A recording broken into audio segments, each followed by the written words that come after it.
Saya jual semua yang saya punya, saya jual semua yang saya bisa, kecuali diri saya. Kalau pendeta jual diri untuk pembangunan gereja, malu-maluin nama Kristus. Ya kan? Nah, apa yang terjadi? Saya jual semuanya yang saya bisa. Istri saya punya tas, apa saya jual. Saya punya sepatu Jordan, saya pecinta Jordan. Buat ada di sini juga? Oh nggak ada. Oh berarti di sini cuma tahunya Hillsong, rohani gitu ya. Nggak ada tahu dunia luar gitu ya. Saya ya itu cuma saya mungkin saudara ya kan. Nah, saya jual sepatu Jordan saya punya mesin kopi di rumah saya jual semua. Dan akhirnya terkumpul dana hanya cukup untuk DP-nya tempat itu. Belum lunas. Akhirnya saya harus cicil selama 1 tahun. Apa yang terjadi? Puji Tuhan semuanya berjalan dengan baik. Februari 2, 2020 kita buka gereja. Saya gembala yang masih baru, gak ada yang kenal saya. Saya sangat muda sekali pada saat itu dan ya kita mulailah dan puji Tuhan yang datang banyak. Wah, banyak orang yang diberkati. Minggu pertama penuh, minggu kedua tetap penuh. Tapi yang saya tidak tahu adalah Maret 2020 apa yang terjadi? Pandemi. Saya nggak bayangin, saya nggak nyangka. Ada yang nyangka? Tidak. Saya baru jual semuanya Januari. Maret. Ya kalau gerejanya sepi masih lumayan. Ini nggak bisa ibadah sama sekali. Nol. Gereja harus tutup. Dan saya harus bayar cicilan setiap bulan yang nggak bisa dikurangi. Kira-kira kalau saudara jadi saya gimana? Makanya saya kalau ada jemaat waktu itu ada yang datang sama saya, Pak Pendeta saya punya masalah, saya jawab saya juga. Kecuali saya belum jual gitu, saya bisa nikmatin masa pandemi. Ini saya aja mobil aja saya kreditin loh. Terus gimana? Tetapi yang saya bisa lakukan adalah berdoa. Apa yang terjadi? Saya doa, subuh-subuh saya beri puji berdoa. Terus saya pikir-pikir, saya gini terus sendirian bisa kayak orang gila juga. Apa yang terjadi? Saya dapat hikmat. Ajak aja jemaat di rumah. Apa yang terjadi? Saya mulai sebuah program namanya Share. Saya mulai live streaming setiap hari di YouTube-nya GSJS. Dan saudara, hari ini GSJS sudah menjadi berkat setiap bulan. Jutaan orang seluruh Indonesia sudah diberkati. Hari ini puji Tuhan, tadi sepanjang hari saya pergi. Tuhan kirim jiwa-jiwa di Surabaya. Nanti Pastor Gideon tanggal 26 akan datang ke Surabaya untuk melayani. Saya pinjam kembali saudara ya kan. Tetapi yang saya sadari hari ini adalah seandainya pada saat itu saya marah dan tinggalkan Tuhan, mungkin saya hari ini gak ada di depan saudara. Seandainya pada saat itu saya meninggalkan Tuhan, saya gak akan tahu apa yang akan bisa terjadi dengan GSJS. Dan saya juga menyadari, oh kalau itu tidak terjadi, mungkin hari ini saya gak akan bertemu dengan saudara semua. It had to happen. Itu seharusnya harus terjadi supaya hari ini terjadi. Kadang-kadang mungkin saudara dan saya datang ke gereja, saudara berada di musim saya seperti waktu saya dulu. Saudara lagi diproses seperti iya. Kok aku ngelakuin apapun kok gak pernah ada jalan ya. Aku ngelakuin apapun kok rasanya gak pernah berhasil ya. Gak apa-apa. Mungkin kalau rasa semua pintu tertutup, gak ada masalah. Tuhan lagi bentuk kau. Tetapi satu hal yang kau harus tahu, nanti pada ujungnya pasti ada kemenangan. Kasih tepuk tangan yang paling meriah buat Tuhan. Kasih tahu nanti ujungnya ada kemenangan. Kalau belum menang artinya belum. Percayalah kalau kita gak maksain kehendak, kita berserah sama Tuhan, pasti ada pertolongan dari Tuhan untuk kita. Yang kedua, Matius 6 ayat 11. Yang kedua, apa itu pikiran Kristus? Yang pertama, tidak memaksakan apa? Yang kedua, buka Matius 6 ayat 11. Baca sama-sama dengan suara yang keras. 1, 2, 3 ayat 11. Berikanlah kami pada hari ini makanan kami yang apa? Cukupnya. Poin yang kedua, orang punya pikiran Kristus tidak memikirkan yang berlebih. Atau kalau saya boleh katakan, tidak overthinking. Senggol kanan kiri dengan keras, kasih tahu jangan overthinking. Kalau saudara dan saya mau punya pikiran Kristus, jangan overthinking. Berikanlah kami pada hari ini makanan kami yang apa? Secukupnya. Belajar kata cukup. Senggol kanan kiri lebih keras, cukup. Saat kita merasa kita tidak cukup, saat kita merasa apa yang kita punya selalu gak cukup, kita akan selalu berada dan jatuh di dalam jebakan itu. Kita pikirin terus, kenapa ya? Kadang-kadang kalau kita lihat di social media kita, ada influencer yang bilang, ya seharusnya usia 30 sudah punya satu ember kali sudah. Wah Pak, seharusnya itu harus gini-gini. Saya lihat teman saya kayak gini. Kalau kita ini selalu merasa kurang dan selalu merasa tidak cukup, kita akan selalu memikirkan yang berlebih. Saya mau beritahu kepada saudara, overthinking adalah pintu awal dari kekhawatiran dan kegelisahan. Kenapa seseorang bisa khawatir? Kenapa seseorang bisa gelisah? Dimulainya dari apa? Di mana ini? Pikiran. Kalau kita tidak pernah berhenti merasa tidak cukup, maka kita akan kesulitan di dalam kehidupan. Bapak Ibu Saudara saya kasih, kita harus belajar dari Matius 6 ayat yang ke-34. Coba, saya yakin ini ayat sebuah ayat hafalan buat saudara semua. Matius pasal yang ke-6 ayat yang ke-34. Baca sama-sama 1, 2, 3. Sebab itu janganlah kamu khawatir akan hari esok, karena hari esok mempunyai apa? Kesusahannya sendiri. Kesusahan sehari Cukuplah untuk sehari. kesusahan sehari cukup untuk Sehari. belajar pegang prinsip one day at a time. Ulangin sama-sama apa? One day. One day at a time. Apapun yang saudara khawatirkan, apapun yang saudara pikirkan, belajar ambil one day At a time. satu-satu. Karena firman Tuhan berkata kesusahan sehari cukup untuk Sehari. kadang-kadang kenapa kita ini kecapean? Pernah nggak merasa kayak gitu? Badannya nggak capek tapi pikirannya yang capek. Kenapa? Karena kita menggunakan kekuatan satu hari untuk memikirkan berhari. Hari-hari. Ini gunanya. Karena firman Tuhan sudah berkata kesusahan sehari cukup untuk Sehari. artinya setiap hari itu Tuhan udah kasih porsinya masing-masing. Ada kesusahan tapi juga ada berkat Tuhan. Amin. Karena itu firman Tuhan berkata rahmat Tuhan selalu baru setiap apa? Hari. Nah kalau kita kumpulin masalah berhari-hari, kita atasin pakai kekuatan sehari, ya pantesan kita capek. Belajar dalam hidup, take it one day at a time. Sekali lagi saya kanan kiri, one day at a time. One day at a time. Dan kita harus bijaksana dengan menggunakan kekuatan kita. Ayo, kita harus berhenti memikirkan yang berlebih. Yang setuju sama-sama dengan saya katakan amin. Stop memikirkan berlebihan tentang apa. Saya kasih nasihatnya. Stop yang pertama, memikirkan opini orang tentang diri kita. Apa saudara? Opini orang tentang diri kita. Boleh nggak hari ini berhenti memikirkan opini orang tentang diri? Nggak semua orang itu mikirin saudara. Ada orang datang ke gereja GR gitu. Kenapa sih semua orang liatin orang? Liatin saudara. Belajar, nggak usah terlalu banyak mikirin opini orang. Capek, Sen? Karena kita nggak bisa menyenangkan Semua orang. Saya dulu ini orang yang sangat hati-hati dengan opini orang tentang diri saya. Saya dulu orangnya overthinking banget. Saya dulu paling takut dibilang orang sombong.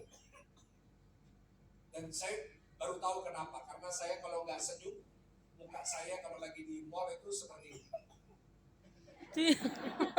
Pantesan orang bilang saya sombong, saudara, ya kan? Karena itu sejak saya tahu ada omongan saya sombong, saya kemana-mana belajar itu sendiri. Dia orang gila sendiri. Nah, beberapa saat yang lalu saya kena batunya.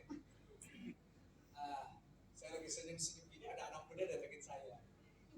Terus saya lihat dia lihat saya lihat dia. Terus dia datang, terus dia lihat saya. Shalom, Pastor. Oh, jemaah. Shalom. Pastor ingat saya. Nah, ini pertanyaan yang sulit. Karena saya itu pendeta kan ketemu banyak orang.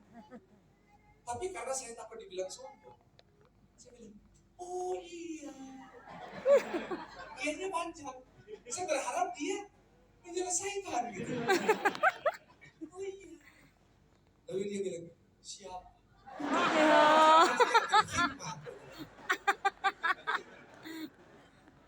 Tapi saya masih khawatir. Oh itu Anaknya papa. Papa semana ya? Oh iya. Oh iya anaknya papa. Aduh gimana? Papa sehat, bukannya berubah. Loh papa kan udah mati. Ya. Terus yang nguburin. Astagfirullahaladzim. Sebelah kanan kiri jangan overthinking. Jangan overthinking. Kadang-kadang kita nggak perlu terlalu pikirin ya. Memang kadang-kadang ada yang orang pikirin tentang kita, terus orang ngomongin kita bisa berubah dengan baik, itu bagus. Saya ini baru turun 27 kilo. Dalam 6 bulan. Saya suruh tepuk tangan. Saya dari tadi gue banget di tepuk tangan. Saya turun, bukan ada tepuk tangan. Ini bukan seminar diet ya. Saya baru turun 20, ada yang tanya, Pastor sakit kan? Bisa kurus selalu sakit. Nah, jadi saya ini baru turun, alasannya kenapa? Ada yang tanya, saya kasih jawaban. Sebenarnya bukan sakit. Karena satu hari itu, saya lagi di Surabaya, saya ini orangnya suka makan. Ada di sini suka makan? Ada. Saya ini paling suka makan tau. Jadi suka makan kan? Oh nggak ada, ini bukan Kristen. Ini semua ini cari video viral. Kalau sebab rencana kalau sudah dekat. Siapa suka makan babi? Daging. Kalau Tuhan Yesus karunia nomor 1, babi nomor 4. Aduh babi. Saya kalau makan mie dan babi selalu 3 porsi. Karena itu dulu saya 100 kilo. Gak usah kaget gitu. Oh iya. Ya kan? Saya kalau makan itu berlebihan. Nah saya itu paling suka makan kue tiaw. Nah kalau Jakarta terkenalnya apa ya? Hah? Kue tiaw apa namanya? Akang ya kalau salah ya. Ada apa gitu, A gitu lah ya pokoknya ya. Nah di Surabaya juga ada. Tapi saya nggak sebut karena saya nggak di-endorse. Tapi waktu itu saya ke Apek. Saya makan gitu. Dan di Apek itu saya terkenal. Kenapa? Pesennya paling banyak. Konsumen yang sangat menguntungkan. Dari saya. Wah saya kalau pesen, wah sama tim, wah selalu makannya paling banyak. Nah saya tahu semua mbaknya kenal saya. Nah tapi saya udah gak kesana lama setahun. Terus saya kesana sama tamu. Saya masuk, saya makan seperti biasa 3 piring. Udah makan, udah selesai makan, saya bayar. Saya kenal mbaknya yang di belakang kasir. Lalu tiba-tiba mbaknya lihat saya kayak mukanya aneh. Orang sini pernah lihat, Michael. Wah ini kok Michael. Oh saya pikir siapa? Sekarang gemuk ya. Putih ya, kayak babi. Putih dan gemuk kan babi. Dari hari ini tidak pernah lagi saya makan babi dan mie. Itu turun 27 kilo sudah. Tapi dalam kasus saya itu positif. Tapi banyak orang kalau terlalu mikirin opini orang tentang dirinya, overthinking, nggak bisa ngapa-ngapain, nggak bisa kerja, hidupnya nggak efektif. Hari ini belajar nggak usah pikirin opini orang, pikirin aja apa yang Tuhan pikirkan tentang dirimu. Yang punya surga berisi di yang kedua, stop memikirkan tentang apa, gosip orang tentang diri. Di sini ada nggak yang pernah digosip? Banyak. Siapa yang pernah digosip? Dengan angkat tangan bergosip. Orang itu ya suka gosipin kita ya, ngomongin kita dan kita nggak usah terlalu pikirin. Kenapa? Karena kita nggak bisa mengendalikan mulutnya orang. Jadi kalau kita pikirin juga nggak akan mengubah apa-apa. Kadang-kadang yang paling suka digosipin itu ada satu profesi. Apa? Pendeta itu paling enak diomongin. Kenapa? Nggak boleh balas. Kalau artis somasi bos. Kalau pendeta, ya Tuhan yang boleh. Iya. Oh pendeta itu serba salah, gemuk salah, pedang. Ya, memang sih dagingnya makin banyak. Kurus, udah diberkati Tuhan pendeta. Pakai barang mewah, Salah. dia pakai barang palsu. Kepala semua. Badan panjang.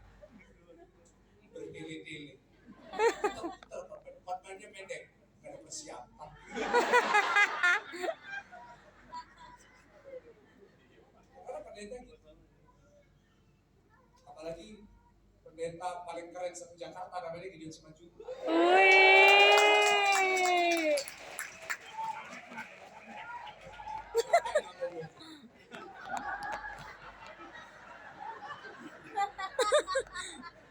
Mungkin ada dari saudara di sini juga ngomongin. Kalau saudara datang cuma pengen tahu hari ini apa lagi kita buat viral. Gitu. Tapi kita santai aja, nggak usah terlalu pikirin. Orang itu ngomong di belakang kita biasa. Justru hari-hari ini saya malah suka orang ngomongin saya di belakang saya. Kenapa? Karena kalau mereka ngomongin saya di belakang saya, artinya gue di depan. Biasa aja. Yang ketiga, stop memikirkan tentang apa kutukan orang atas diri. Orang itu dalam kehidupan itu ada yang kutukin kita. Kamu gak bakal berhasil. Kamu gak bakal bisa ini. Kamu gak bakal bisa itu. Gak usah didengerin. Manusia gak bisa ngutuk saudara. Tuhan yang bisa. Tuhan aja gak pernah ngutuk. Manusia ngutuk gak usah didengerin. Percayalah yang berlaku bukan kutukan orang atas hidup, tapi yang berlaku adalah firman Tuhan atas kehidupan. Amen. Belajar gak usah overthinking. One day at The time. Gak usah terlalu pikir 20-30 tahun. Ada satu ibu pernah kesaksian gini, Pak Pendeta saya ini punya 3 anak perempuan, dan untuk 3 anak ini saya belikan rumah satu-satu. Pak Pendeta tahu gak kenapa saya belikan rumah? Karena saya takut 3-tiganya dapat jodoh yang gak bisa kerja, pengangguran. Puji Tuhan Pak Pendeta, 3-tiganya dapat pengangguran semuanya. Rumahnya kepake. Nah, ini jadi aneh saudara kesaksian. Kadang-kadang ada orang yang perlu mikirin aneh-aneh. Boleh gak kita belajar, percayalah hari ini ada masalah, hari ini juga ada berkatnya. Dari perjanjian lama juga udah.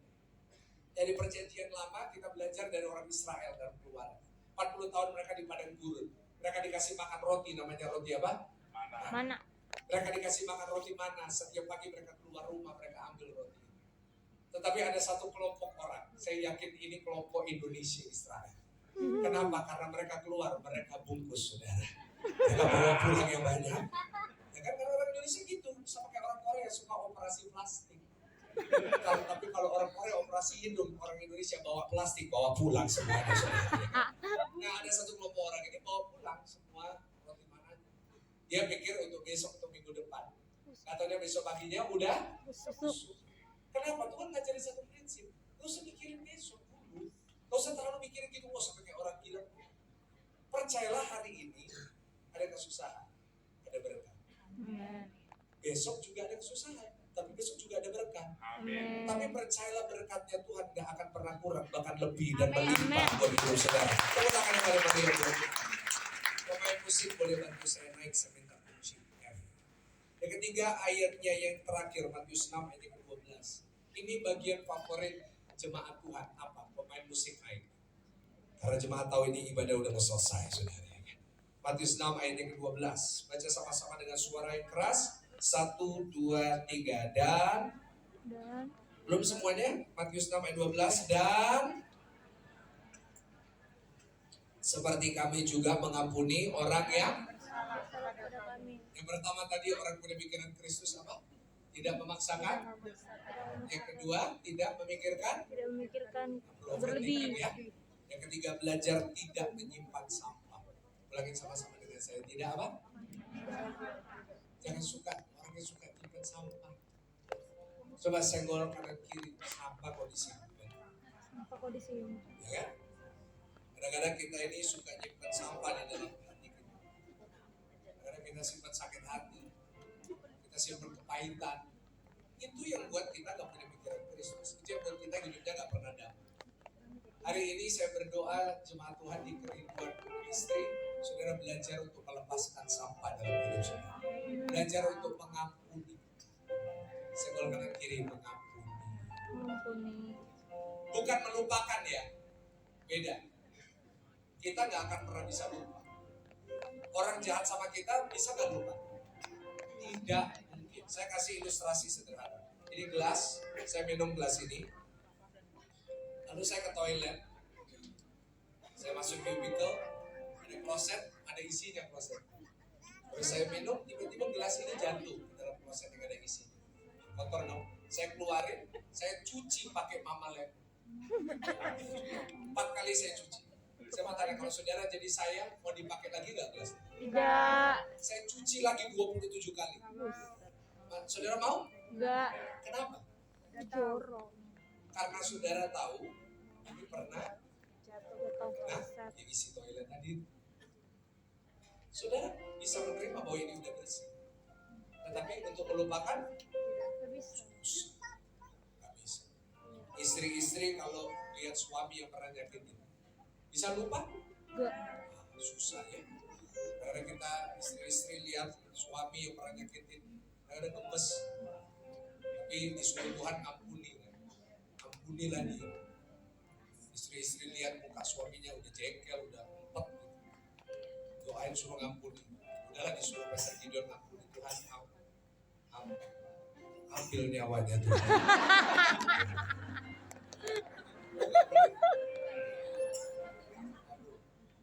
Tuhan berkati aku, berkati Tuhan bereskan Tuhan. Kenapa? Lupa. Gak mungkin. Sekali lagi saya dulu pernah sekolah dokter, saya belajar tentang psikiater. Gak mungkin kita bisa melupakan hal-hal yang bekas dalam hati kita. Trauma-trauma itu gak mungkin. Tapi what we can do is forgive.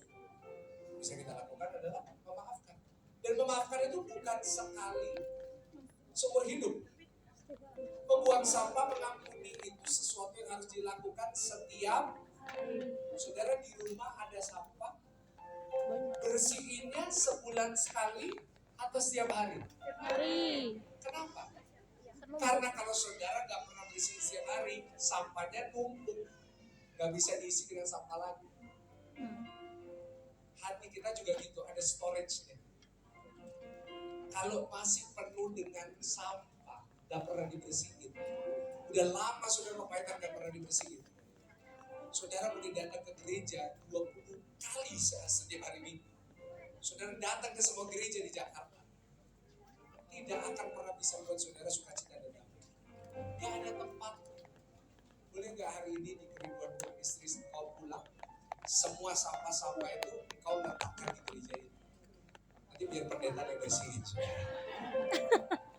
Letakkan itu, udah lepasin.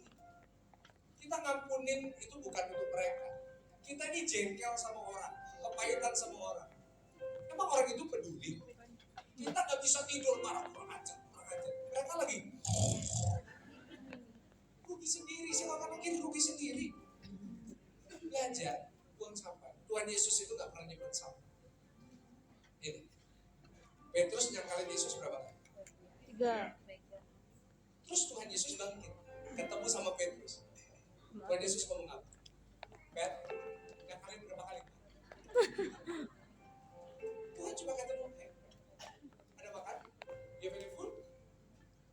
Ada, let's go, let's eat. Terus Yesus tanya, do you love me? Saya yakin Petrus mungkin kaget. Kok gak dihakimi sama sekali, gak dimarahin sama sekali? Iya, karena Tuhan gak pernah nyimpan sampah. Kita pun pengikut Kristus yang punya pikiran Kristus, jangan simpan sampah. Yang setuju katakan amin. Percuma. Karena itu akan menghancurkan hidup. Saya divonis sama dokter gak bisa punya anak. Kok tegang semua mukanya? Saya divonis oleh dokter dan saya sudah periksa dan divonis bahwa saya yang infertile. Saya gak bisa punya. Baru-baru ini dan pada saat itu saya cukup down karena waktu saya udah menikah cukup lama dengan istri, saya udah coba dan nggak bisa, nggak pernah berhasil dan akhirnya saya periksa ke dokter, saya disuruh ke lab dan hasil labnya keluar karena saya bisa baca, saya begitu baca saya udah tahu bahwa the chances of me having a kid is only 1%. Karena dari sperma saya 99% itu nggak normal sih. Cuma 1% yang normal, itu pun lemah.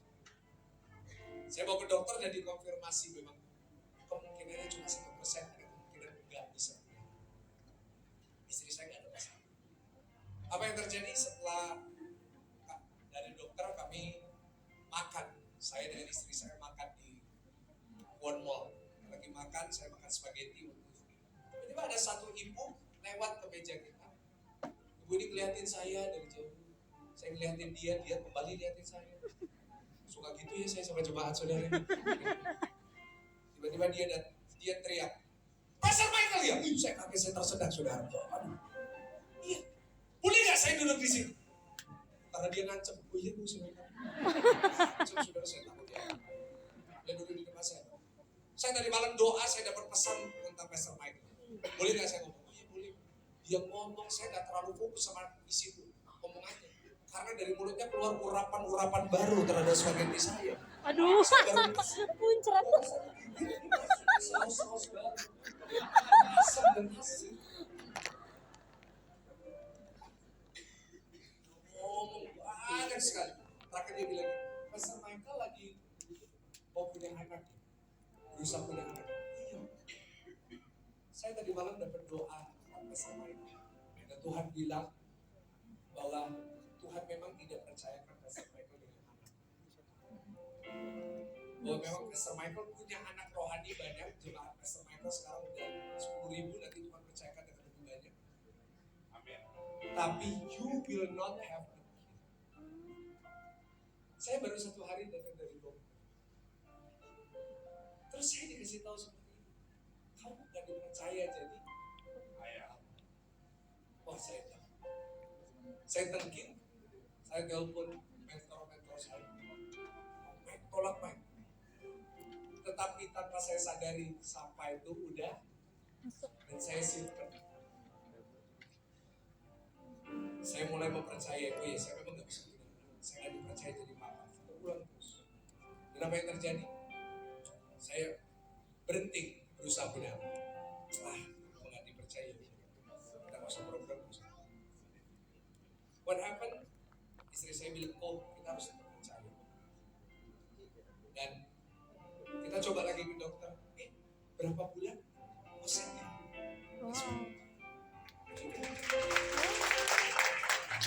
Tapi saya nggak percaya. Saya beli tes pack 20. 20 kali tes packnya masih ada di rumah. Kalau sudah mau bukti nanti saya kirim Jerry. Saya lihat itu, istri saya senang. Saya juga senang, tetapi dalam hati saya nggak percaya. Saya memang gak dipercaya waktu itu di papa. Apa yang terjadi 1 bulan lewat, perut istri saya nggak bisa. Masih positif. Bulan kedua detak jantungnya meningkat, tapi saya masih nggak percaya. Bulan ketiga 4, 5, 6, 7, 8, 9 waktunya persalinan. Waktu saya pisah dengan istri saya di ruang persalinan, dia masuk ke ruang persalinan dan saya nunggu di ruang tunggu. Dalam hati saya, dalam pikiran saya berpikir bahwa istri saya akan mati atau anak saya mati atau dua-duanya. Karena memang saya nggak dipercaya dan saya maksa. Saya terus dituduh sama iblis, wah kamu nggak dipercaya kok kamu maksa. Tapi hari ini saya berdiri di depan saudara menyaksikan bahwa anak saya Tiffany Abby Gunawan sudah lahir sempurna, sehat sekarang dari 3 bulan setengah. Dia bisa teriak-teriak. Hari ini saya mau kasih tahu sering kali banyak sampah di dalam pikiran saudara itu membuat hidup saudara jadi berantakan. Boleh nggak buat itu? Bagi berdiri sama-sama, kasih tepuk tangan sekali lagi. Ada satu lagu yang